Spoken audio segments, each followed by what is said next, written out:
1957 میں ہونی بی پر ایک ایکسپیریمنٹ کیا جا رہا تھا۔ اس ایکسپیریمنٹ کے دوران ایک چھوٹی غلطی کی وجہ سے بہت بڑی گڑبڑ ہو گئی۔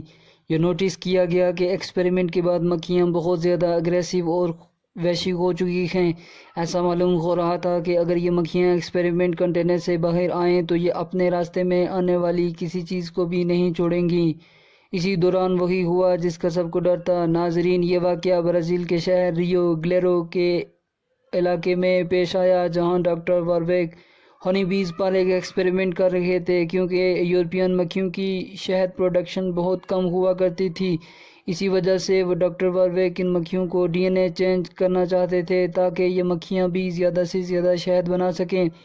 ڈی این اے میں تبدیلی کے لیے ساؤتھ افریقہ سے ہنی بیز منگوائی گئیں، جن کو یورپین مکھیوں کے ساتھ میٹ کروایا گیا۔ یہ ایکسپیریمنٹ ایک کنٹینر میں کیا جا رہا تھا جہاں شہد کی مکھیوں کے چھتے بنا رکھے تھے۔ ایکسپیریمنٹ پوری طرح سے کامیاب ہو چکا تھا اور مکھیوں کی اس نئی نسل کو افریکنائز بیز کا نام دیا جا چکا تھا۔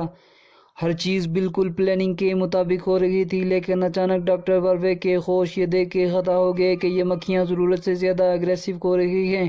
ان کا یہ عجیب رویہ دیکھ کر خوف محسوس ہو رہا تھا۔ تب ہی ڈاکٹر نے فیصلہ کیا کہ وہ ان افریقن بیز کو کنٹینر سے باہر نکالیں گے، لیکن وہی ہوا جو نہیں ہونا چاہیے تھا۔ لیب ورکر کی غلطی کی وجہ سے مکھیوں کا ایک بڑا جھنڈ کنٹینر سے باہر نکلنے میں کامیاب ہو گیا۔ مکھیوں کی یہ نئی نسل خطرناک تھی۔ یہ ان کے باہر آنے پر پتہ چلا کہ نکلتے ہی یہ مکھیاں لوگوں پر حملہ آور ہو گئیں۔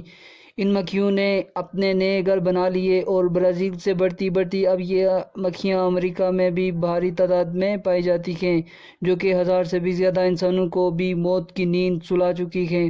اسی وجہ سے افریکنائزڈ مکھیاں کلر بیز کے نام سے بھی جانی جاتی ہیں۔ دیکھیے، یہ زیادہ کالی ہوتی ہیں اور دوسری شہد کی مکھیوں سے بھی خطرناک ہوتی ہیں۔ یہ مکھیاں 500 میٹر دور سے بھی اپنے چھتے کی طرف بڑھنے والے کی طرف ٹوٹ پڑتی ہیں۔ اگر یہ کسی جانور یا انسان پر حملہ کرنے کی ٹھان لیں تو آدھے کلومیٹر تک اس کا پیچھا کرتی رہتی ہیں۔ دوسری مکھیوں کی طرح یہ بھی انسانوں کو کاٹنے کے بعد فوراً مر جاتی ہیں۔ آخر ڈنگ مارنے کے بعد یہ مکھیاں خود مر کیوں جاتی ہیں؟ یہ جاننے کے لیے ضروری ہے ہم یہ جانیں مکھیاں آخر حملہ کرتی ہی کیوں ہیں۔ پہلے تو یہ جان لیں، مکھیوں کو چاہیے کوئی بھی قسم ہو، یہ انسانوں پر حملہ کرتی ہیں تب جب انہیں خطرہ محسوس ہو رہا ہو۔ شہد کی مکھیاں تب حملہ کرتی ہیں جب کوئی ان کے چھتے کو ہاتھ لگانا چاہتا، لیکن افریقن مکھیاں ضرورت سے زیادہ ہی اگریسو ہوتی ہیں، اس لیے یہ اپنے چھتے کی طرف بڑھنے والے کی طرف پہلے ہی حملہ کر دیتی ہیں۔ جب یہ مکھیاں پھولوں سے پولن اکٹھا کر رہی ہوتی ہیں تب یہ کسی کو کوئی نقصان نہیں پہنچاتی، لیکن اسی دوران اگر کوئی ان کی رکاوٹ بنے تو یہ ڈنگ مارتے ہوئے نہیں کتراتی۔ انہیں خود بھی پتہ نہیں ہوتا کہ ڈنگ مارنے کے بعد یہ خود بھی مر جائیں گی۔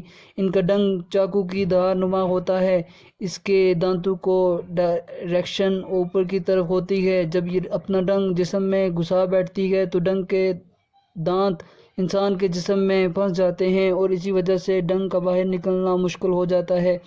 مکھی جب ڈنگ نکالنے کے لیے زور لگاتی ہے تو وہ ڈنگ انسان کے جسم سے باہر آنے کے بجائے جسم میں ہی ٹوٹ جاتا ہے۔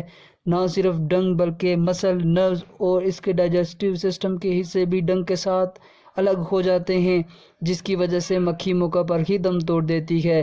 وہ لوگ بہت خوش نصیب ہیں جنہیں ایک مکھی نے ڈنگ مارا ہو، کیونکہ یہ جھنڈ بنا کر ہی حملہ کرتی ہیں۔ مکھی جب انسان کو ڈنگ مارتی ہے تو یہ فیرومونز خارج کرتی ہے جو ہوا میں الارم کا کام کرتا ہے اور باقی مکھیوں کو حملے کی جگہ بلانے میں مددگار ثابت ہوتا ہے۔ مکھیوں کا ڈنگ انسان کے لیے کتنا خطرناک ہوتا ہے یہ جان لینا بھی اہم ہے۔ جب یہ ڈنگ جسم میں داخل ہوتا ہے، یہ ایک ٹاکسک جسے میلاٹن کہا جاتا ہے چھوڑ جاتا ہے۔ انسان کی باڈی فوراً اس میلاٹن سے لڑنے کے لیے کام شروع کر دیتی ہے، جس کی وجہ سے جسم کا وہ حصہ فوراً لال ہو جاتا ہے۔